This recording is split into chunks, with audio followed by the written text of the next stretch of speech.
It's the Exit 52 podcast, Monday night, January 12th. We are brought to you by Jimmy's Famous Seafood. My name is Jake Luke. I'm joined by Beard Boy RDT. How is it going tonight, pal? It's long. It's long. I tried to get a haircut yesterday, and there were 4 people waiting in line, and I was not going to wait. So that's where we're at now, but we're good. I'm ready for. I have all my spring training stuff booked. I'm sure we'll talk about that coming up. But yeah, I'm excited. Again, football is kind of over now in this part of Ravens are going to hire a coach soon, and the press conference tomorrow. But I'm fully back into the baseball thing where we're getting ready for World Baseball Classic. I didn't even know Baseball Savant has a nice little countdown at the top. 51 days till World Baseball Classic, 39 days till spring training games, 72 days until opening day, 29 days till pitchers and catchers report. So WBC, that's that opening week of March. Am I correct on that? I believe so. I think I don't know if I had it on my calendar. No, I don't know. Yeah, it's right around there because I know I'm going to be in Sarasota March 5th through 8th. So I think we're going to be able to catch some of the games on TV down there, but I'm not sure. I'll have to do a little more digging into that. But yeah, we'll watch our Gunner boy. I was going to say, starting at third base, Gunnar Henderson for the United States. And again, Bryce Harper said that he was going to do it, but there was no official announcement. And even today, Fox Sports put out a graphic and he's not on there. And so I'm I wonder if something happened or if I don't know, but I'm if Team USA needs a first baseman, I know the perfect guy, but selfishly, I'm hoping that he doesn't do it so I can see him in Sarasota. But I mean, what's more American than Pete Alonso, the polar bear, just fucking ripping the Netherlands or something like that, you know? I don't know. I'm going to keep going back to my Francesa clip, one of the great Francesa clips of all time, where the guy is just lecturing him on patriotism in the WBC and just refuses to stop calling him Michael. And Francesa just, the WBC, I wouldn't watch it if it was in my backyard. There's nothing patriotic, and he's freaking out because I think Syndergaard maybe got hurt in it or something. Didi got hurt in it. It's just a New York sports catastrophe, and he just hates the WBC. Yeah, I get why people don't like it. I love it. I think it's great. It's very fun, and it's going to be the Gunnar Henderson USA jersey is going to go wild at Towson parties, College Park, all that stuff. It's going to be a good looking jersey, but it's always fun when you have your guys in it. So again, we've had Cedric was in it, we've had Adam, we've had Scope was in it a couple years ago, but it's always fun to get your guys rooting for the home team. So.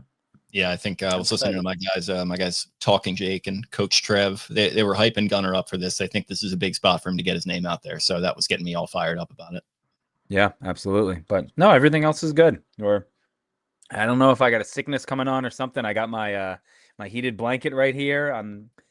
You're looking a little raggedy. We got a cowlick going on there in the back of the head. The beard's getting a little long. So you're not you're not a groom the beard at home guy. You wait for the professionals to handle it. Okay. Yeah, I don't trust myself with anything cosmetically. I will gladly pay other people to do it. So I that's what I was gonna do. And again, I was gonna get my haircut and beard trim yesterday, and then there were 4 people, and I was like, I'm not waiting, and I'll do it on Friday when I get off work. But yeah, winter I kind of let myself go a little bit, and we grow it out. But you're hibernating. Right.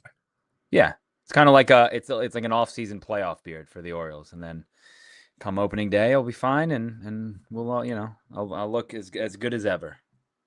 Speaking of the Orioles, yeah, they've they've had a great offseason up to this point. I think the last time we hopped on here to talk about them was when they made the move for Pete Alonso. Been a couple of moves since then that we probably could have hopped on, but just I think with football season timing didn't work out. But obviously, relatively soon after that, they made a pretty big move here. It's not for the hottest pitching name in baseball, but it is for a guy in Shane Baz, who is just 26 years old, appeared in 31 games in 2025. It was for Slater DeBrun, Caden Bodine, Michael Ferret, Austin Oburn, and a competitive balanced grade A pick, which that could be a first or second round draft pick going to one of those smaller market teams like the Rays. So kind of a pretty big haul here. I think a lot of people threw that out there. There were a lot of reactions and takes thrown out to this one with Baz, who's a guy who had Tommy John surgery in 2022. He made his, full on return in 2024. He's been healthy since then, and like I said, just 26 years old. So yeah, it's an interesting move. He's 2025, 4.87 ERA, 1.33 WHIP. Solid numbers overall. Not like blowing the top off or anything, but as has also been noted, they were playing in kind of the mini putt course down there at George Steinbrenner Field. His numbers were almost double there, like compared to on the road. So there's a lot to like here. I can understand some people questioning sort of the haul, but Eric, I think this is what we've been talking about for a long time. Like, you got to stop with the prospect hugging at a certain point. You've got to start using these guys more so as assets to go and get proven major league talent to help you win a World Series. And from that perspective, I can't knock Mike Elias on this at all. And I know we were all in love with Little Slay, and I think Bodine is a very legit prospect. A lot of people really like Ferret too. I wasn't as familiar with his game, but people were very his ability to come in and pitch some games for this major league club. But overall, I mean, it's a big haul, but it's a guy who's going to be able to help them immediately. He slots in there probably right now as your number 3, number 4 guy, probably kind of in that Dean Kramer range. And there's still moves to be made that we'll talk about. But your reactions to the Shane Baz trade? Yeah, I'm right there with you. Again, it's not 20, 21, 22, and we're like, oh, well, these guys can help the Orioles in a couple years. It's like, I'm past that. Like, we have to care about these prospects and make sure that they turn out. It's like and I said it before, I said it like every other podcast, you got to break some eggs to make an omelet. And Shane Baz is the omelet. Like, you got it, you have to give up players, and especially if he has as much control as he has. So again, that's what's going to happen. But the Orioles are a better team with Shane Baz than they are with those 4 guys in the draft pick this year. Like, that is the flat out truth. And if you don't think that, then I'm not. I don't really know again what to tell you. But they're a much better team with Shane Baz in that lineup or that rotation. And again, I'm perfectly fine. Like, he's going to help them now, as opposed to Slater DeBrun, who's going to help them in 2029, maybe like 30. That far away. Like, this is a team, again, who this whole offseason, the moves that they've made, those are win now moves. They're signing guys. The big Alonso deal. They're building that bullpen back up, and they're still flirting around. Again, it's very, very quiet now. And I was thinking about that last night. Like, it's almost too quiet around the pitching market. Obviously, Amaya signed with Houston a couple weeks ago, and everyone was kind of like, all right, now that's going to get the wheels turning, and it hasn't. But I don't know. Again, they're still involved with Framber, still involved with Ranger. So I think you got to still get one of those two. But right now, like you mentioned, I mean, Baz is a 3-4. I think I originally tweeted like a nice back end piece.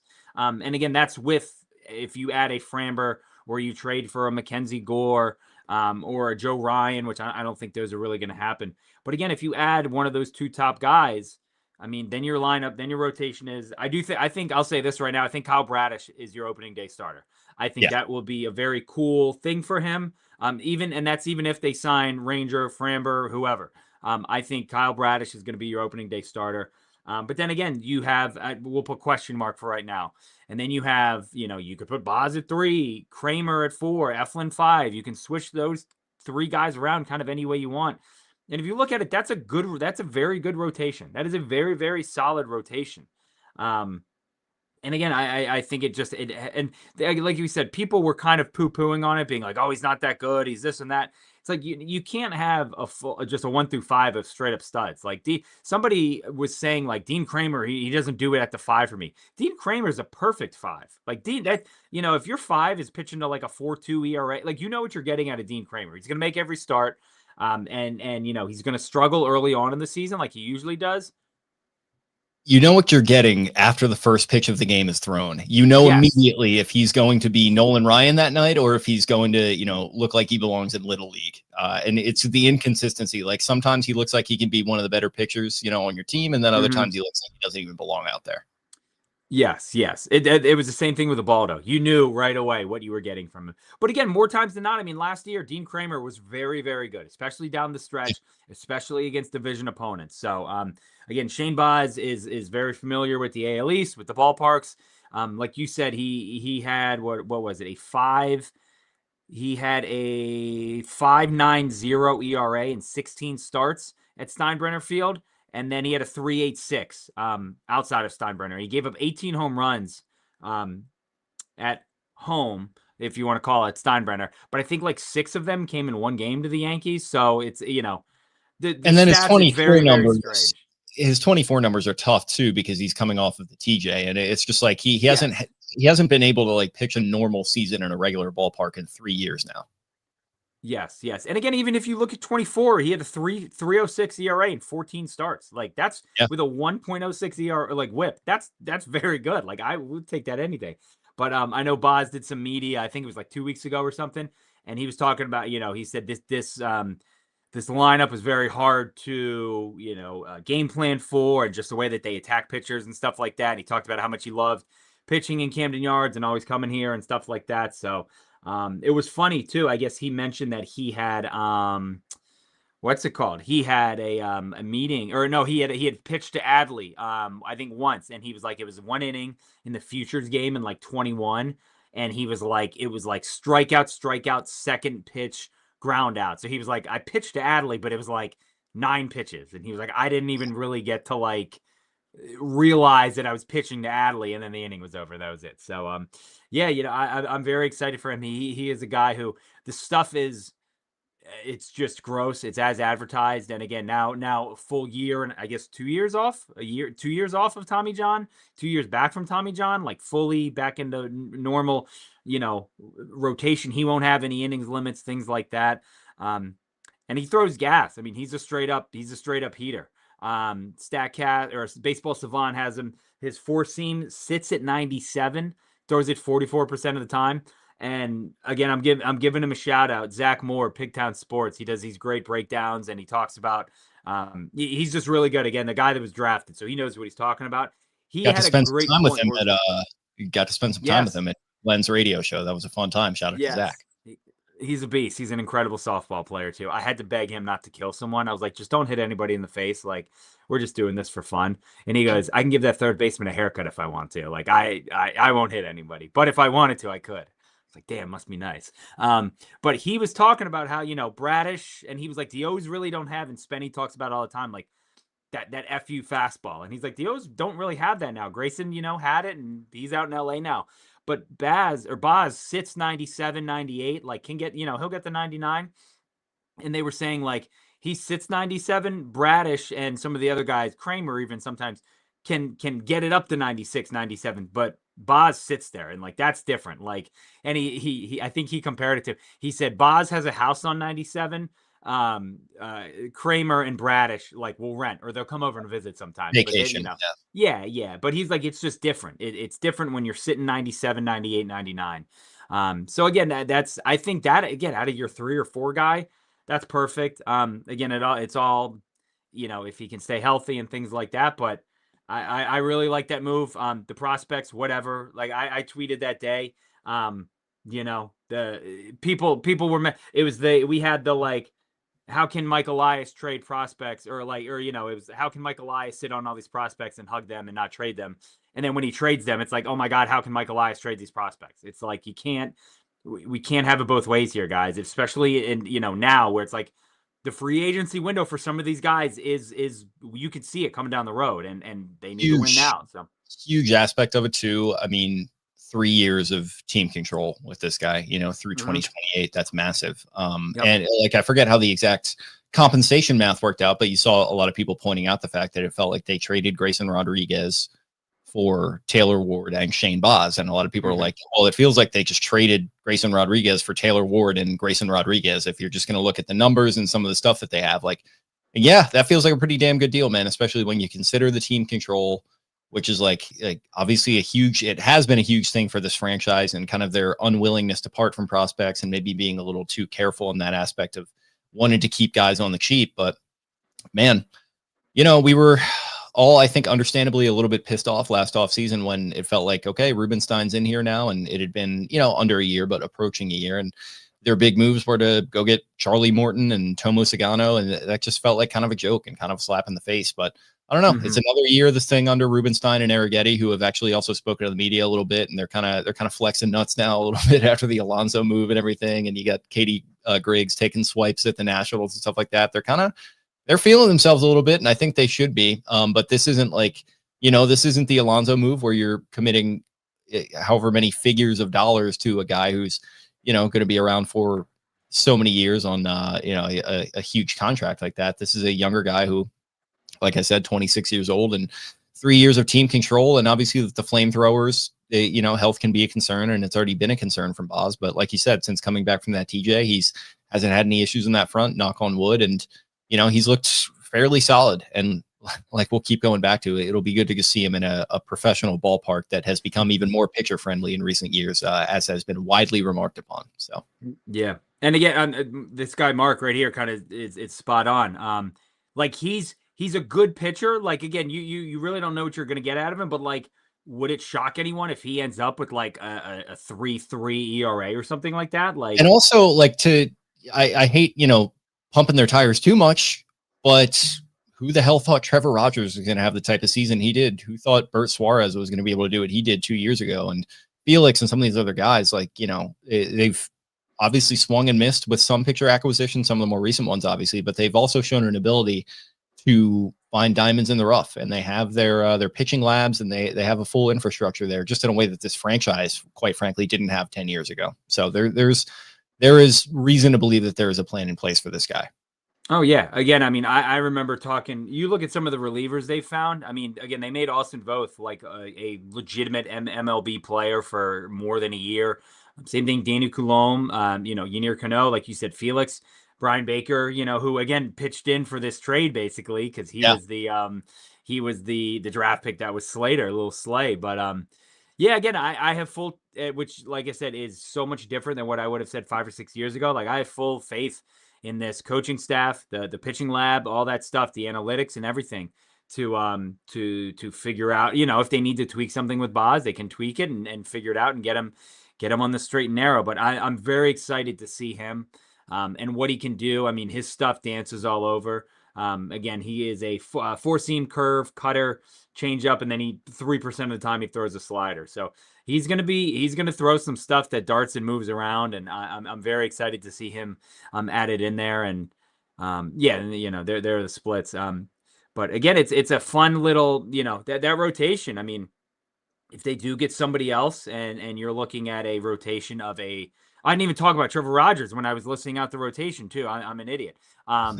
Again, it's like, if you're throwing a Bradish question mark Ranger Framber Rogers Baz, like that's disgusting right there. Like that's a very, very good rotation right there. And I like that a lot. And there's a lot of good possibilities, I think, that can come out of this rotation. And they're going to keep you guessing too. Cause like you have the soft tossing lefty in Rogers. Bradish has some heat, but kind of mixes some disgusting stuff in there. And again, they got a bunch of different type of pitchers, and it's fun to keep, the offenses are going to be kept on their toes whenever they face these guys in a 3 or 4 game spot. So it'll be fun. And yeah, to say nothing of Cade Povich, who definitely was up and down and, literally up and down through the minors and the majors last year, but he's maybe still got some promise for you. And then also we had this on the run sheet. The Orioles re-signed Zack Eflin recently to a 1-year, $10 million deal. That was something that we had talked about for a while. And I think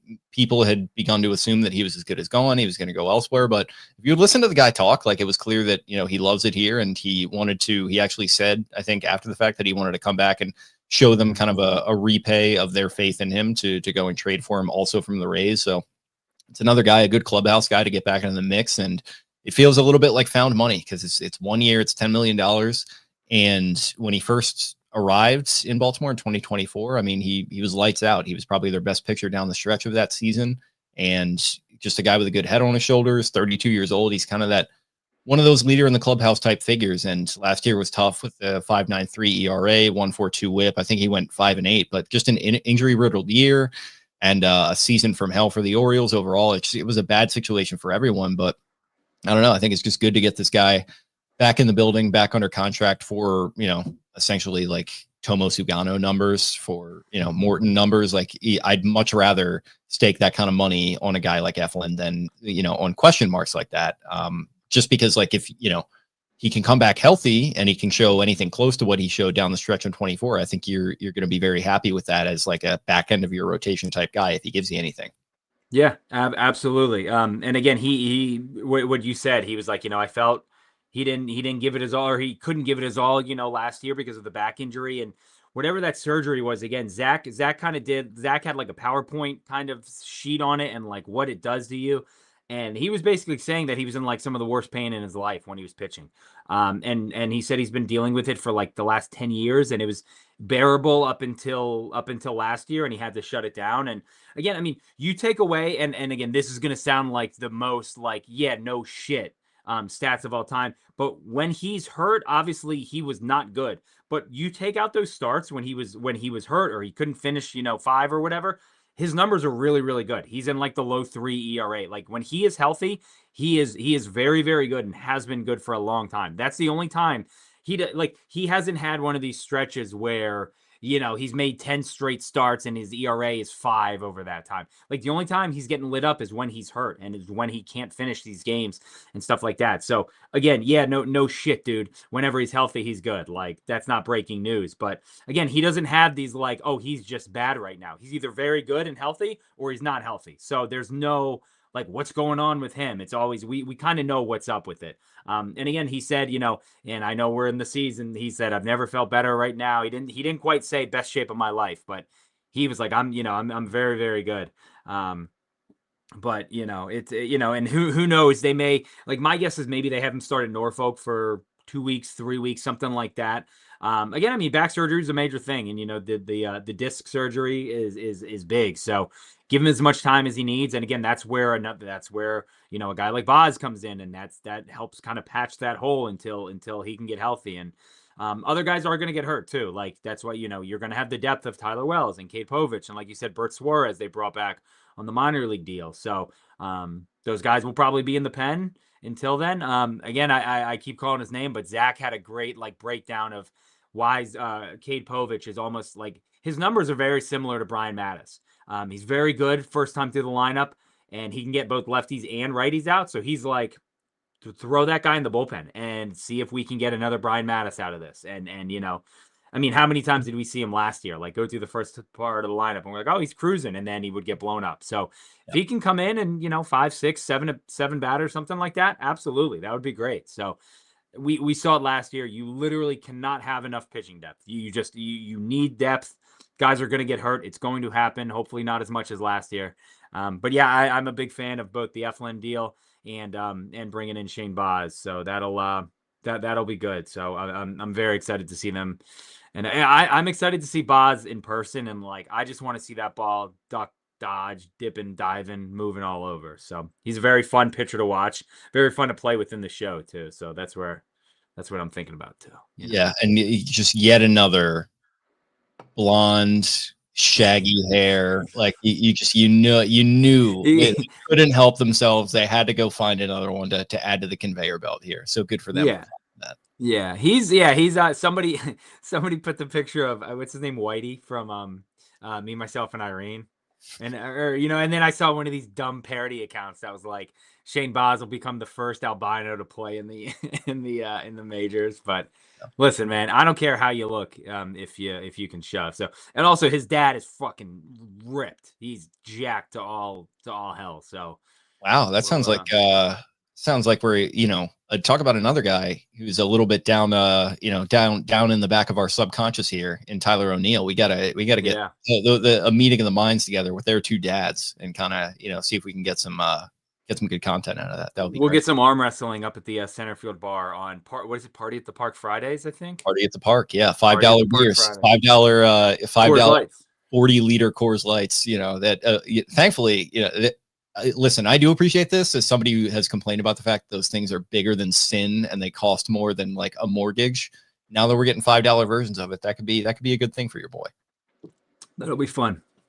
That was part of the news that dropped today. So, but yeah, again, I think they're doing a good job putting the rotation together. I still think we need the we need the one big one. You got to get Framber or you got to get Ranger. And speaking of quiet right now, and I'm hoping that I get a DM from a certain person that's giving me some eyeballs, because I know it's about to pop off then. So we'll see. Yeah, you're kind of 2 for 2 on those this offseason. I hate to give you your props, but I have to do it here. You're on top of that. So I'll be waiting on first word from you, and then we'll tweet it out from the account. I will get news to you guys when it happens. Can't tweet it out from my account right now. Your boy is officially hacked. So anyone Listen, at Jake Luke, now CEO Tesla. I don't know what's going on there. I think whoever hacked me must know me, because what a twist of the knife there. So anyone getting weird, requests to like sell a laptop or whatever DMs from my account, please ignore those and report them as spam. Working through the situation. Twitter, absolutely no help on it. Said they can't help me. So I'm just going to keep submitting tickets. And if you know anyone that works for X or can help me resolve this, I'd really appreciate it, because they have been absolutely terrible on it. Yeah, not great. Tough weekend. Yeah, tough weekend for your boy. But you mentioned it. There, brother. Yeah, absolutely. You mentioned it. The remaining moves potentially to be made. The Orioles have been bandied about in the mix for Ranger Suarez from the Phillies and Framber Valdez from the Astros. And, it's kind of you got your Buster Olneys and your Nightingales and, your Kens and all these guys out there that keep saying, the Orioles, they could still make a big move for one of these guys. So people saying that they could make a move for both of these guys. I think maybe that's a bit too generous of a bite at the apple, but I don't know. Just looking at both of them, Ranger Suarez, 30 years old, 3.2 ERA, 1.22 WHIP in 2025. He is a huge playoff performer as well, which I think could be very important to this club that's hoping to not only get back there, but make some noise for the first time in the playoffs in this era. And then Framber Valdez, he's 32, 3.66 ERA, 1.24 WHIP in 31 starts. Also a strong playoff performer. Rangers 30, Framber's 32 years old. So looking pretty similar. And then as far as projected deals, I just kind of Googled what we're looking at. And for Ranger, it was, 6 years, somewhere in the neighborhood of 160 to 170 million. So it's essentially just Pete Alonso numbers. And then Framber, somewhere 5 to 6 year deal, 150 to 200 million total. So the latter one being a little more expensive there, with Framber also being older, but both pretty sick resumes. Both guys that, if you get even one of them, you probably just lock things up right there and call it an A+ offseason for the O's. Yeah, and again, I said it all year, being like the Orioles have to have that, like, Daniel Snyder, like, blow the rest of the league away. It's probably them. Well, yeah, but you get what I was saying. Like, you need to win the offseason like the Redskins did every year. Obviously you don't want to have the season that they would have, but between them, the Cubs, and the Blue Jays, they're kind of that all fighting for the same, like, the offseason winner. That's not what we're looking for, but that's that's you're hoping that they make the final piece, because again, yeah, if they get one of those big guys, then you're very, very happy with how the offseason went. Could probably get another outfielder maybe. But yeah, that's one of the big ones. The thing that I had heard was both Framber and Ranger both are looking for or asking, I think, for 6 and 7 year deals. And all the teams right now are like, nope, we're not going to do that. And they were going to wait to see what Amai does. He gets was it a 3 year deal with like opt outs after, or was it 4? I forget. 3 or 4, but he had the opt outs after each year. So that kind of, again, throws a wrinkle into there. But this is what Boris does to it, because I think he's Rangers agent, I believe. I don't know. But again, they may just wait it out till spring training and wait till someone gets hurt, or wait till somebody blows something in the World Baseball Classic, which is not ideal. I don't want, you don't want these pitchers signing in spring training and then they're behind a little bit and they try to play catch up and they want to be ready for opening day and they're not, and they, then they try and catch up, and it's never a good. That's not a good equation there. It's not a good math problem to have there. But yeah, so I mean, again, I think either one. Ranger is a Boris guy, and I'm not seeing Framber's agents on Google here. Okay, he may have. Did he switch? I don't know. I thought maybe he switched agents, but again, Framber had the obviously, I did read an article. It was this week talking about how Mike Elias actually Framber almost came to the Orioles when he was in Double-A, when the Astros were trying to trade for Zach Britton. I think it was 2017. And that trade obviously never ended up happening, and Britton ended up going to the Yankees later on. But yeah, they tried to trade for Britton in 17, and Framber was going to be one of the pieces coming back. So again, Elias is he obviously has history with them. And then obviously everybody remembers him throwing darts at his catcher after he gave up the grand slam. So that has to do, you would think that is playing a role in this, and maybe why his thing has slowed down a little bit, his market. It was funny that he sent out like a 20-minute DVD to teams of him just being a good guy. Like, I am not here's an me, asshole. yo, Yeah, here's me holding the door for a pregnant woman, and like, here's me, like, that's not what it was. But could a you lot of imagine? people asking questions about my PowerPoint presentation, declaring that I am not a dickhead, that the Yeah. PowerPoint presentation already answers. Yes. But like, could you imagine him like a video of him like laying down a jacket in New York City, like for some lady to like walk over a puddle or something like that? Like, Yeah, it's got some like Michael Scott avant-garde vibes there. I'm not sure what we yes. were thinking about that. Yeah, but again, I mean, I think either one. I don't know why I'm more drawn to Ranger. Maybe it is because he's younger. But again, either one I think works. I know people It's are just kind an of easier concerned. trip too. You just got to hop on I-95 and Yeah, drive down. You know. come on down. But I know there are some people who are concerned about. I think he's put on a little bit of weight. And his velo has dropped, and But if there's a park again, if you're a lefty pitcher, and if there's a park that plays up to the, a lower velocity. Camden Yards is fine with that. I think you can get away with that there. So it'll be interesting. I think they have to sign one of these guys. I would love it, obviously, sooner rather than later. Try to speak that into existence today. But, again, the closer we get to spring training, it's just like I kind of want to get this guy signed and on a regimen and get him into camp at the right time. And we'll go from there. But again, if I had a pick between the two, I would probably go Ranger. I think just because of his age, and I just think he fits the ballpark a little bit better. And again, the Framber stuff, I don't even know if I want to deal with that in the clubhouse. This is a clubhouse who has kind of dealt with some stuff last year with the firing of a manager and things like that. So let's kind of stay away from stuff like that, and let's just get Ranger in here, and we'll call it an off season and a very successful one. Yeah, I'd pick Ranger of the two, but like I am not gonna like beggar. We're Oliver Twist right now, sticking our bowl out. Like beggars can't be choosers here. Please, sir, I'd like some more. Yes. And if you give me one of these two, I will be over the moon about this team. And like it's funny because would they even be favorites to win the AL East if they made one of these signings? I'm not sure. Maybe somebody had them at 80. It was 84.5 wins. That was like last week. Yeah. And I think that either had them third, I think, in the AL, but then again, I saw some chart today that it like has, I think like MLB had them ranked 9th in their power rankings. And then I think Zach actually retweeted one of these accounts that like, here's where we rank everybody on their projected WAR. And I think the Orioles were pretty high up there. They were 7th in projected WAR for teams, behind the Mets, sure, Mariners, Yankees, Braves, Blue Jays, Dodgers. So, and again, that had the Orioles at 43.2, Mariners at 45, Yankees at 45.6, Braves 40. Braves, that's a weird one. 46.1, Blue Jays 46.8, and then the Dodgers at 51. So again, I mean, they're, like you said, they're right there. If they can, I would put it.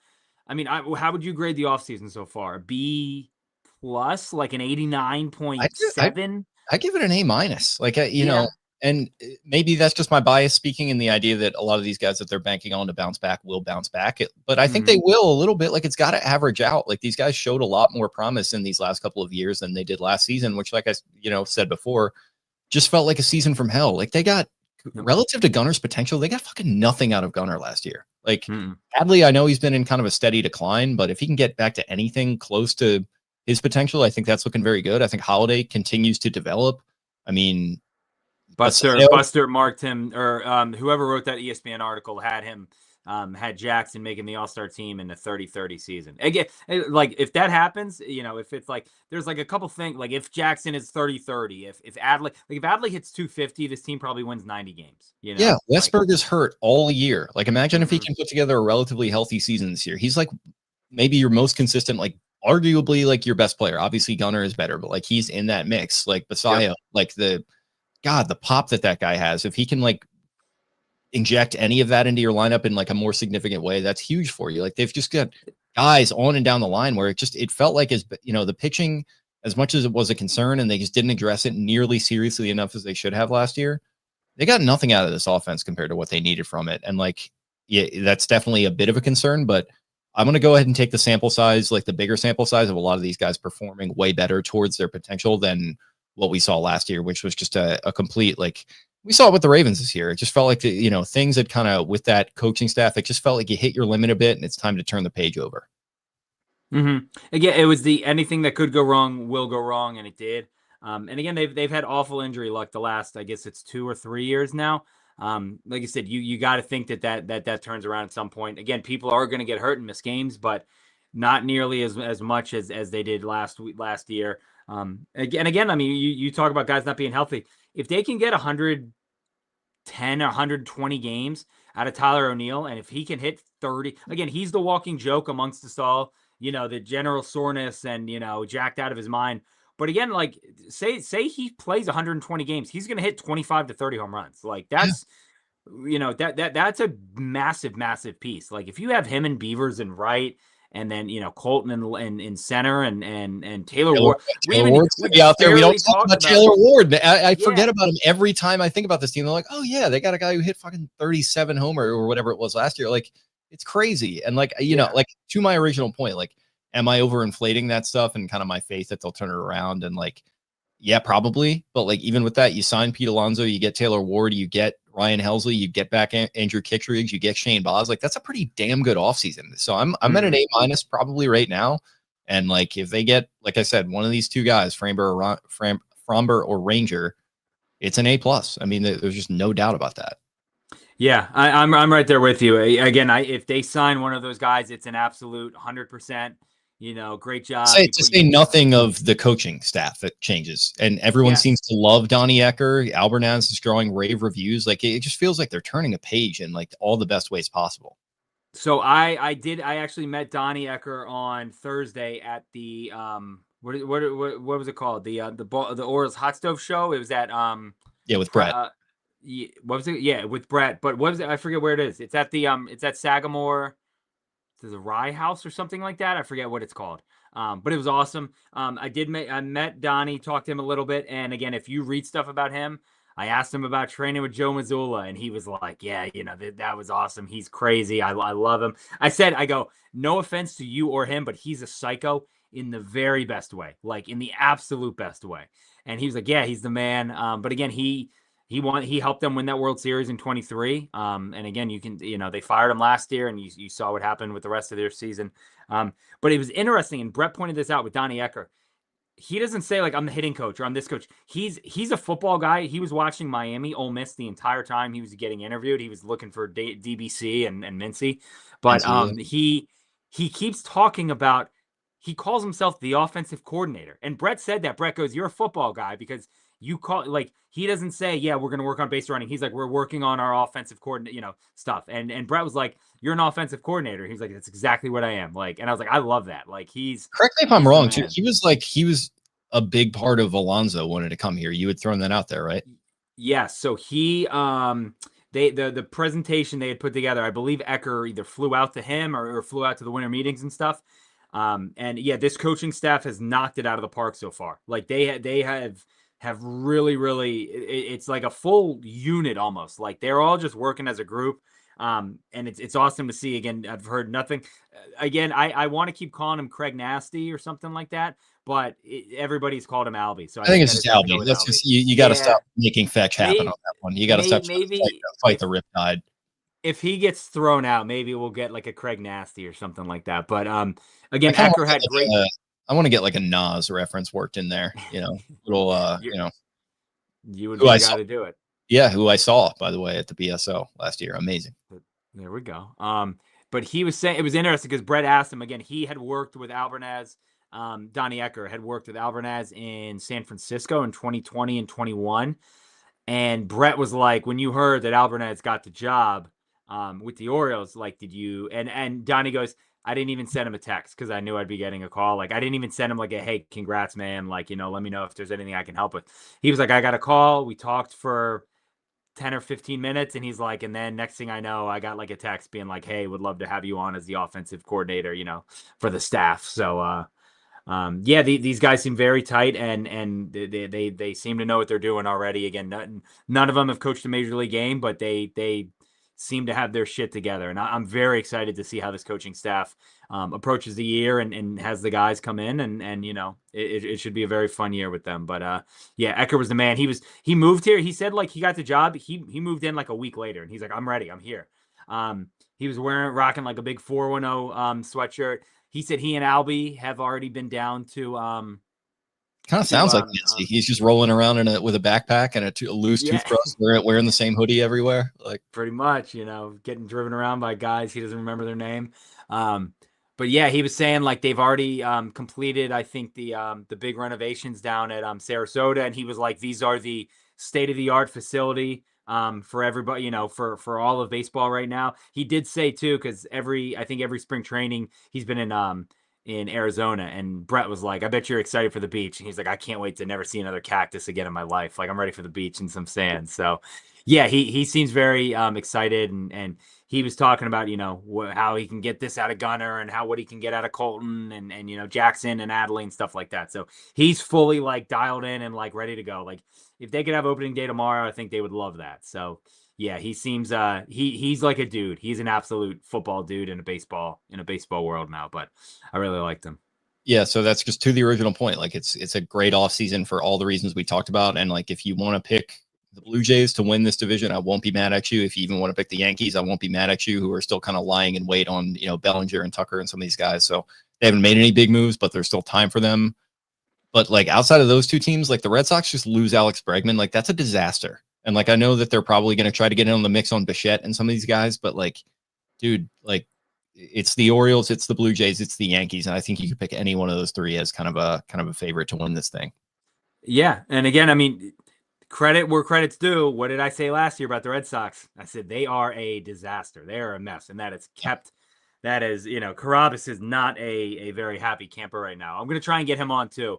As we lead up, I want to get some like outsiders' opinions on the Orioles and stuff. But yeah, he is. They are furious up there with Breslow and with the whole. They got every right to be like, what the fuck is John Henry doing? Like they move on from Devers and like for Bregman essentially, and like kind of like, man, it's like Alex Bregman is essentially like the captain of that Red Sox team last year. A lot of people were saying, and I don't know. He just kind of leaves in the dead of night. He effectively saves the Bears season there.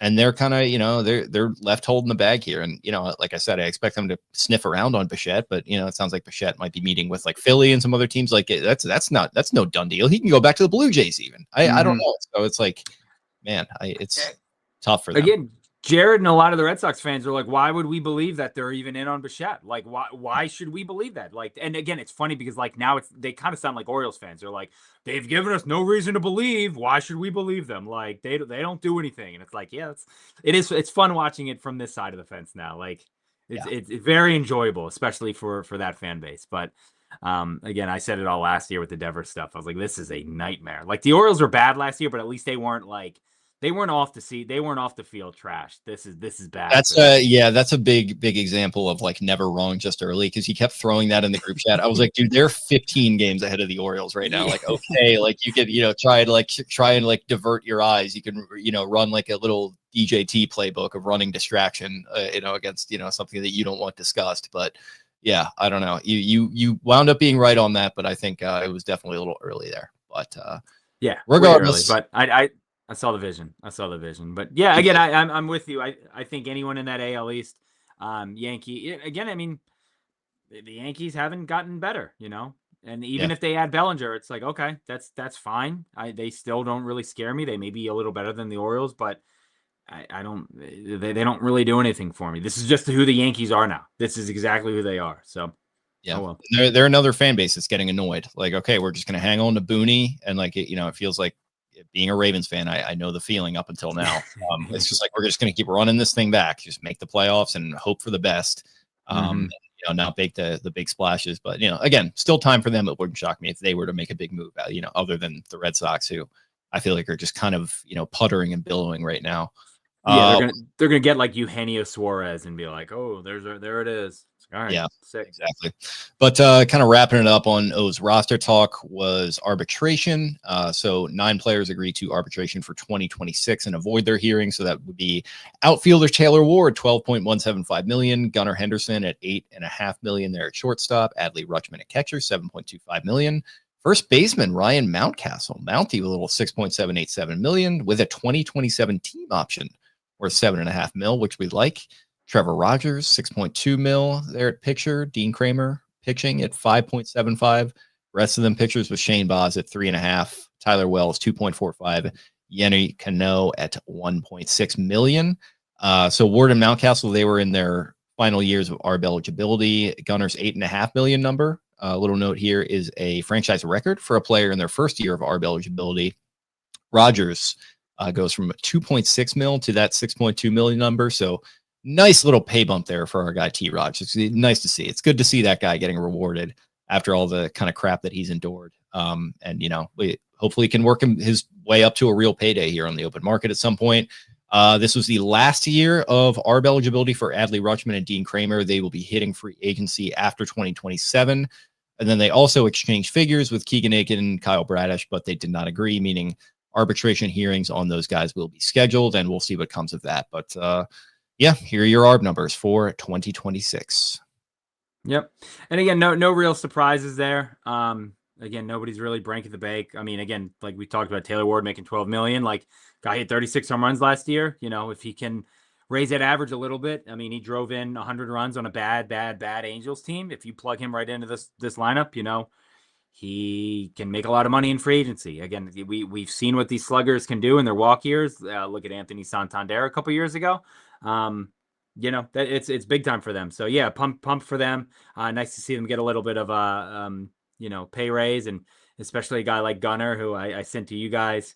Got a nice little shout out cameo from Bob Does Sports from Colton, which if you hadn't seen that, I think it's gone off Gunner's Instagram I meant story, but that. I'm gonna wear that one. I meant to screen record it and tweet it out and have it for on here, but I missed out on that. Very, very funny. Bob Does Sports did a cameo for Gunner. Colton sent it in and just said from Colton to my friend Gunner, who got a pay raise after his first pay raise after being with a company for 3 years. Just couldn't have been more oblivious who he was talking about too. I asked Colton, I go, he's a Yankee, like he's a baseball fan. He's a Yankee fan, Bobby Burger. And I was like, did he know this was you?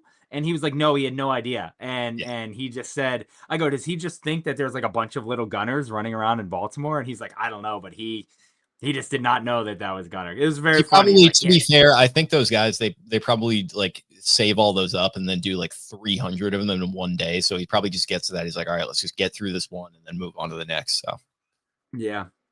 But it was just, again, if you see from Colton to Gunner, you'd be like, wait a minute, that kind of reminds me. But yeah, I don't know. It was nice to see them again. The Bradish and Aiken stuff will probably get done. You would think. I don't know the numbers. I forget them. But yeah, and I would even give me a long-term deal with Bradish. Give me a nice little extension there. I would be perfectly okay with that.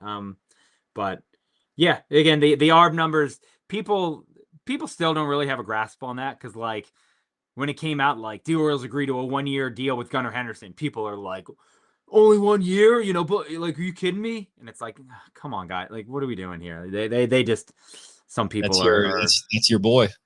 You know who that is? JLC at Lamar Lover 420. Yeah, that's your guy. Yeah, those are big ones. But yeah, again, it was they didn't have like an issue like the Tigers had, where Scooble filed at 31 million and they were like, well, we want to pay you 19. So yeah, so enjoy that Scooble. They're going to get into a hearing, and whoever's regulating that, arbitrating that, they're gonna be like, hey, you got to pay this guy 120 million actually, and just fucking God, I would love for that to get on TV, to be televised, and just be like the trial of Tim Heidecker, like defending himself, after like causing a bus to like fall over and like kill 23 people. That would be good. But yeah, our season come and gone. And yeah, now I guess the next thing is just staying healthy and reporting to Sarasota in a couple weeks here, before the Caravan before that. But yeah, Caravan. So we got that pulled up too, and we can run through it a little bit here. Thursday, January 22nd is your first day. That is Meet the New O's with Craig Nasty, as some call him, Craig Albernaz, and Pete Alonso at the Senator Theater, which is a favorite of one Taylor Smythe. So make sure you get that pumped one. For that. He was more excited for that than he was his Bears this weekend. Yeah, I remember we were talking about a movie maybe a couple of years ago. He's like, I'm excited. We were both like excited to see the movie. He's like, I'm excited to see it, but I'm more excited to go to the Senator. And he was like telling me I got to get out there. So that was years ago at this point. I still haven't been. Maybe this will be my debut. I've got some other things circled on the calendar here, but Q&A hosted by Kevin Brown too. I know that's going to be huge for people to see Uncle Kevin. Yeah. So $15, per person in advance, $25 at the door. Actually pretty affordable. Yeah, not too bad. I've heard that seems like it's going to be the best one. I think that's going to be a big time one. So if you got tickets to that, should be a good one, and enjoy that one. Yeah, other ones, Friday, January 23rd, Arcade Happy Hour at Game On Baltimore. Play retro arcade games with Orioles players featuring Gunnar Henderson, Adley Rutschman, Jordan Westberg. Also on Friday, Flight Night at Guinness Open Gate Brewery, featuring Craig Albernaz, Sam Basayo, Dylan Beavers, and Tyler Wells. Got a little mascot meet and greet as well in the mix there. And I think it's just at one of these other events. I'm not sure, but you can find us on the Caravan site. Then you got Saturday, January 24th. Breakfast with EOs, kid-friendly, and of course, any kid-friendly breakfast with EOs is, of course, going to feature one little Jackie Holiday, Dietrich Enns, Ryan Helsley, and Grant Wolfram, so that's exciting stuff. Duck Pin Bowling at Linthicum Heights, featuring Craig Albernaz, just all over the place here. Jeremiah Jackson and Trevor Rogers. That's a sneaky fun group. Yeah. Pop-up photo op in PG County, surprise location. So stay tuned for that. Watch this space. Family bingo in Sykesville. That sounds like a lot of fun, featuring Jackson Holiday and the Brock star, Brad Brock, somehow getting in the mix on that. Good for him. That's great to see. Alumni meet and greet in Frederick, featuring, once again, one Brad Brock. Meet one of your favorite Orioles players from the past with the Brock star. White Marsh Mall Rally, featuring little Jackie Holiday, Dietrich Enns, Ryan Helsley, Grant Wolfram, Camden Franks at the White Marsh Mall. And then Westfield Montgomery Mall Rally, featuring Craig Albernaz, Jeremiah Jackson, Trevor Rogers, Brad Brock, Oriole Bird. They're getting their money's worth with Brock. Yeah, I think Brad is probably paying his entire offseason salary right here with all these appearances. And then, of course, the Oriole Bird and our guy, Mr. Splash, who we got to spend some time with last season. He's a fun guy. Yeah, they're good ones. I don't think I'm going to any, but yeah, people are still excited. And it was nice because, again, I personally didn't think, I was like, these are okay, they're fine. And I was expecting another, oh, here comes the angry mob. And I saw 3 people be super, super upset. And that was it. And I was like, oh, nice. Okay, look, see, people, this does kind of confirm, if you make the moves, people won't care about this little petty, the events and stuff like that. People are fine with it. They're like, yeah, whatever. We got Pete Alonso. That's sick. Now go get Ranger, and nobody will ever say a word about stuff like that. So, yeah. That I was like, that's a nice sign of the times, Yeah, we'll see if I get out to any of these. If you're not going, I struggle to imagine it for myself, but maybe I'll go down to the Senator and I'll get a look at that, and I'll give Taylor a full after action report about how it's looking after he's left town. Yeah. There we go. Again, I may make my way down. I don't know. I may try and get tickets to one of them. I'm not sure yet, but we'll see. But I'm excited for that fully means it's oh yes, baseball is here. We're getting very, very close. Anyone looking to meet Brad Brock, I mean, you have your weekend now, and it is coming up quickly. So get your tickets. Yep. Any number of events over three days here. He'll be at all of them. Yeah, absolutely. And then other fun little thing here was some additions to the giveaway schedule, which obviously that comes out in November, but they have now added a Pete Alonso bobblehead and one Tupac Shakur bobblehead, which is very exciting. Tupac, I don't know if he was born here, but he did spend, several years here in his childhood. Him and Jada Pinkett Smith and, some other such luminaries, spent some significant time of their lives in Baltimore. So very cool to see Tupac. I might actually try and get out for that one. That is kind of cool. And it was a cool box. I should have pulled a picture for it, but it does look good. Yeah, it's a cool one. It's taking over the internet today, and I don't know why. Literally every baseball account has been Tupac bobblehead coming on what is it, May 8th. Yeah. It's he was like you said, it says the Orioles tweeted, before becoming a global icon, Shakur lived in Baltimore from 1984 to 88, attended the Baltimore School for the Arts, studying acting, poetry, formative chapter that helped shape the artist he'd become. What people, but there are people talking baseball and John every single account has been have you seen this? Yeah, I don't know. They do bobbleheads for people. Okay, that's fine. Here, I have it right here. They're in the news for a positive reason. There you go. Yeah, and look at that. Pretty tight. Awesome. Yeah. It's a good one. Yeah, again, I like all the bobbleheads. I think they're fun. Again, there's the Sam Basayo one. They're doing the Jackson and Coconut one. That's a fun one as well. So yeah, they're getting ready for the folks to come out. The Hawaiian shirt looks great. The Orioles hockey jersey looks good. So it's they're getting you ready. And that Alonso bobblehead is going to be great too. That'll be a fun one. Yeah, you can absolutely picture me rolling in to get one of those. Let's just say that. There we go. By the way, used to be the intro music for our guy Simmons. Changed it to Pearl Jam many years ago, but before that, it was Picture Me Rolling. I can't picture that at all, but yeah, that was an interesting fit to say the least.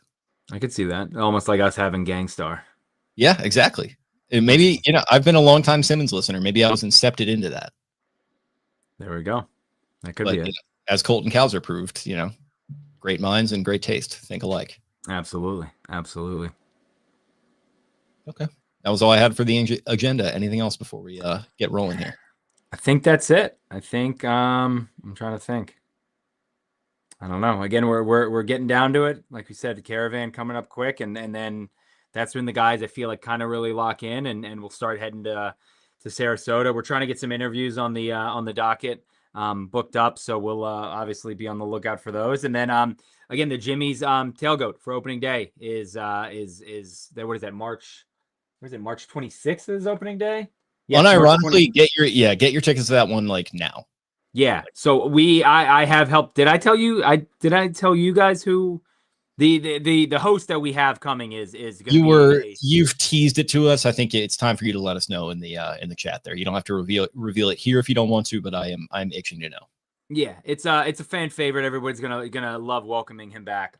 So that should be a fun one. I don't know when Johnny is gonna announce it, but yeah, I would get the tickets ASAP. I don't know who the musical performer is. We're already booking up people for the Meet the Birds event too. So again, make sure you get your ticket to the Jimmy's opening day.